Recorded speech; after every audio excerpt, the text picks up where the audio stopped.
Okay, guys, I'm gonna get right into it, man. Get right into it.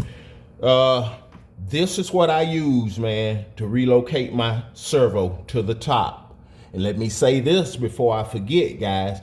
You're gonna have to reverse your settings because that servo is gonna be working in a different way. You know, it's gonna be turning different. So your settings gonna have to be changed. The AKs have two different servo brackets. One is like this, guys, and the other one have a box where you put your receiver in. But you know, and guys doing these, you know, putting them up there, mounting them, you know, different ways. But one of the main things, mine a little bit crooked, that don't matter though. One of the main things, guys, look, get your eyes on. Get your eyes on as far as the placement, man. Get your eyes on going that way and try to figure out where that servo horn is. You know, when it's right there. You can look at the cars on the Alalo website. You know that servo horn, that screw right there, it's hidden just to the right of those your bracket screws. So I mean, I'm saying this so you get your placement where you place it at, because you get it over to the right. It can't be in the center. You get it over to the right. It's got to be to the right of that bracket. If you get it over too far, it's going to hit your body, you know, so it's got to be right. Now, as far as going this way, up, you know, up and down, look at your turnbuckle. You can look at your turnbuckle, or you can judge off of that little cross member there. It's a cross member right there. So you know you're gonna be right there at it. But your turnbuckle, when it's on there, down on your steering mechanisms, and you know it's almost, man. Let me put it down on there for a second, man. So you guys, I try to explain the best I can, man.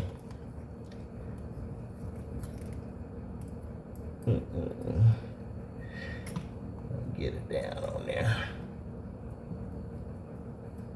So with it down on there, you know it's almost perpendicular with the way your body is going, you know, sideways, but it's slanted to the back just a little bit where it hook up to your servo horn. You got a slight slant on it going that way, because you know all that's important, man, where it's placed at. Yep. And it's about lined up with your outer edge. Yep. And probably if you even line it up with the outer edge, it'll be okay. But it sets in that outer edge, your actual servo, it sets inside that outer edge about 1/8 of an inch. So, okay. Now, how I got it down on there, guys, I have it glued, then I have it screwed.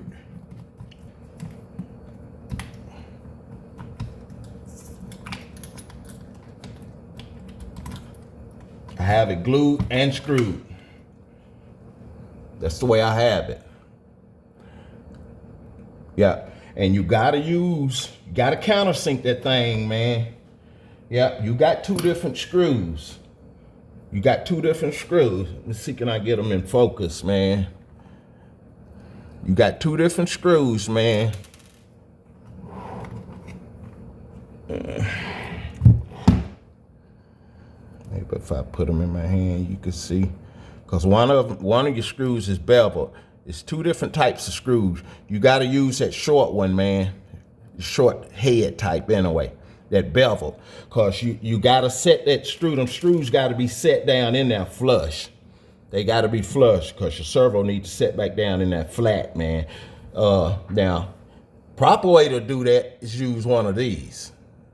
But you could do the same thing with you drill your holes through there. But if you drill a hole right, man, you can actually screw those screws into this carbon fiber and it's gonna hold just fine. Like I say, I got it glued also though, but it'll hold just fine. Them screws are tightened up in there.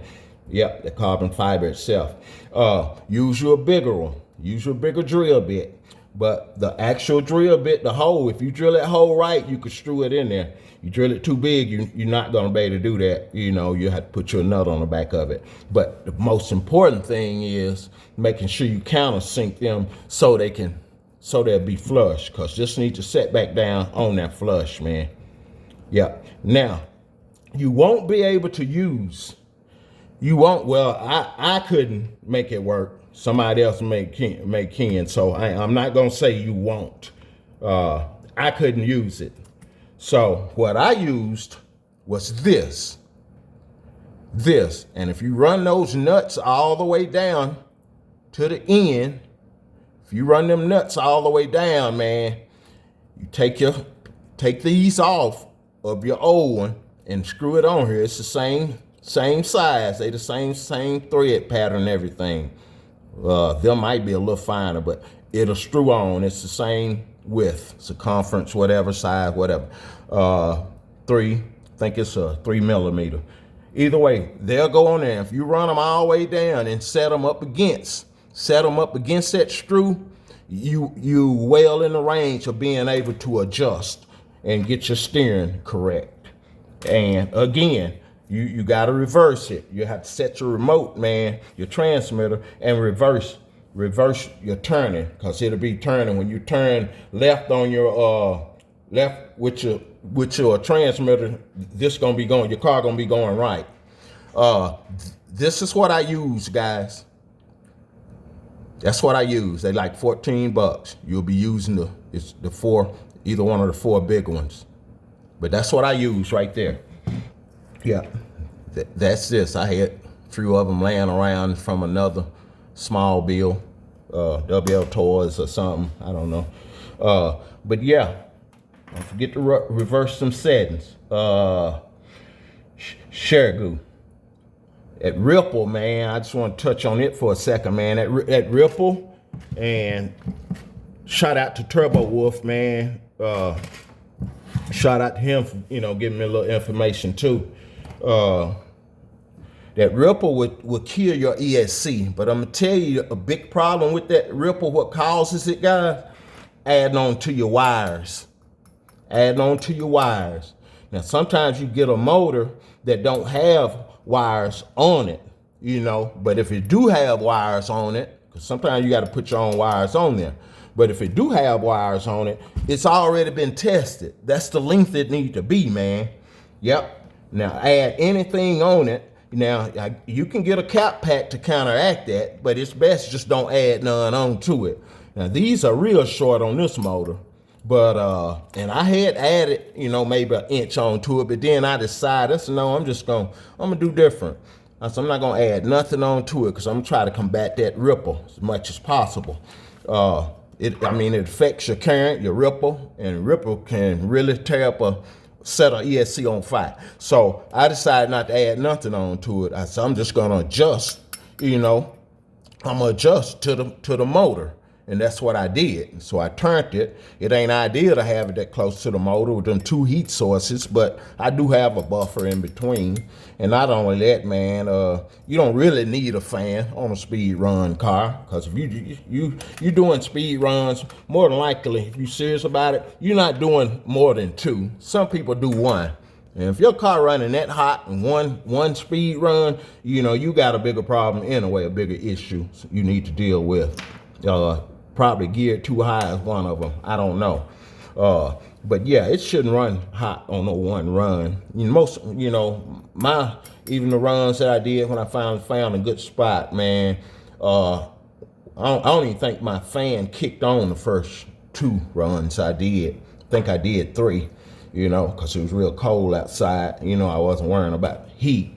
But yeah, that ripple, add on to your ESC, your battery, all that, man.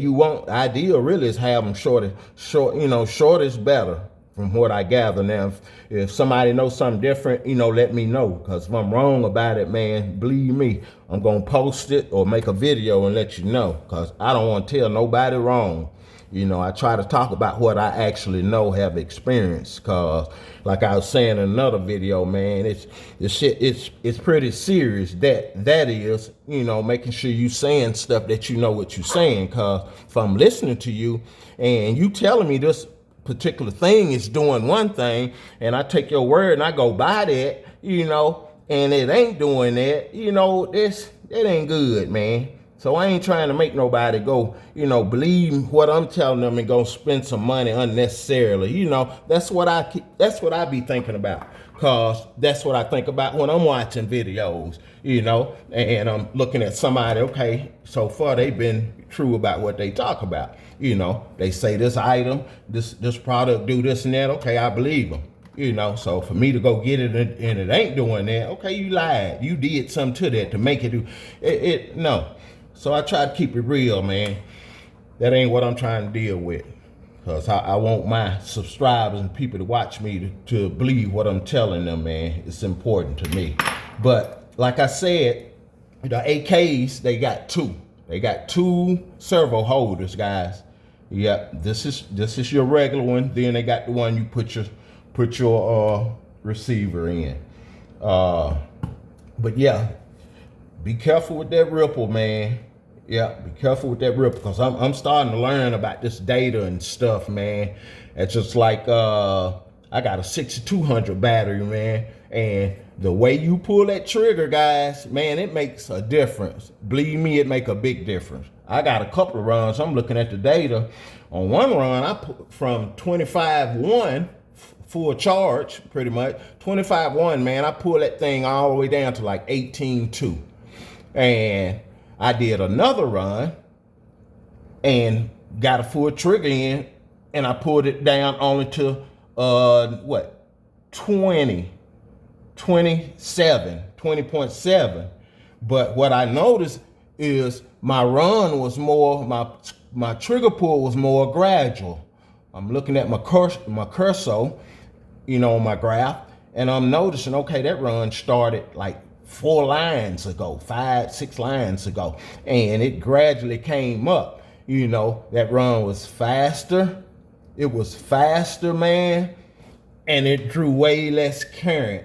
I see my current dropping down way less. So I mean, it ain't, man, it's an art to the speed run and being successful, man, because it's, you know, you can knock miles per hour off. I'm learning, man. I really am. I'm learning. It ain't just pull the trigger, man, because you can kill it. You know, if you pull too fast, especially if you ain't got a decent enough battery, your ESC gonna cut out on you anyway, because your ESC asking for something your battery can't give. Yep, and at that rate anyway. That's why it's good to have a high C rating also. You know, that helps that problem, but you can't pull fast. You can't pull fast. You can override what your battery can do, man. And you gotta have a good battery.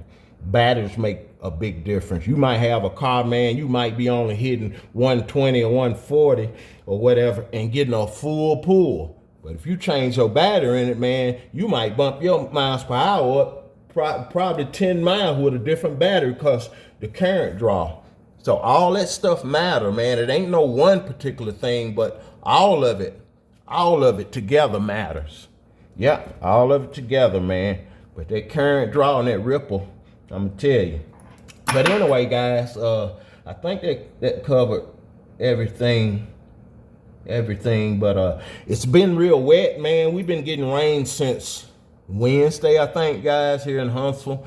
So that's why I hadn't recorded no runs, and I'm pretty excited about a couple of bills I got. Yep, I'm not even gonna call no numbers or what I think, but I do have some in my head. But yeah, I'm pretty excited about it, man. I'm hoping to dry up a little bit today so I can get a run in. But this one right here, you know, this is my little messy car. Like I say, this is the first car that I bought, and this is the one that got run over, completely over, with a car wheel. I ain't talking about just hit. It got run completely over, and I fixed it. And I haven't even changed the chassis. And this is one of the straightest running cars I have, man. That's crazy. I bent that chassis back pretty much close to straight as possible. And you know, because I already had ordered a chassis and everything. Well, actually, I already got a chassis, and I still got the one on here that's, you know, that got run over. So I just made these wings, man, and as you can see, it folded it all the way up because that's where the wheel run across this way.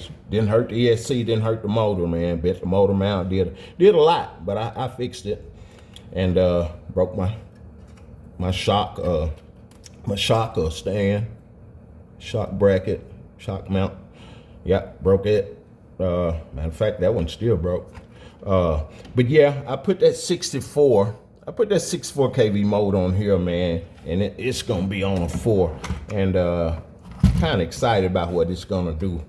I like to know what it's gonna do, but I ain't had a chance to do anything. This build, like I said, man, I said I'm gonna do something different on it. I don't want to talk about it a lot, you know, yet until I make a couple of runs on it, and then I will.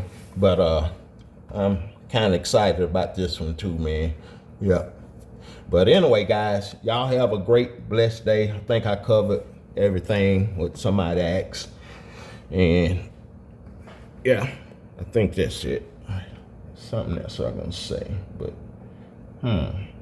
what was it? Anyway, I guess that's it, guys. Y'all have a great one, man. Give me a like and subscribe, please.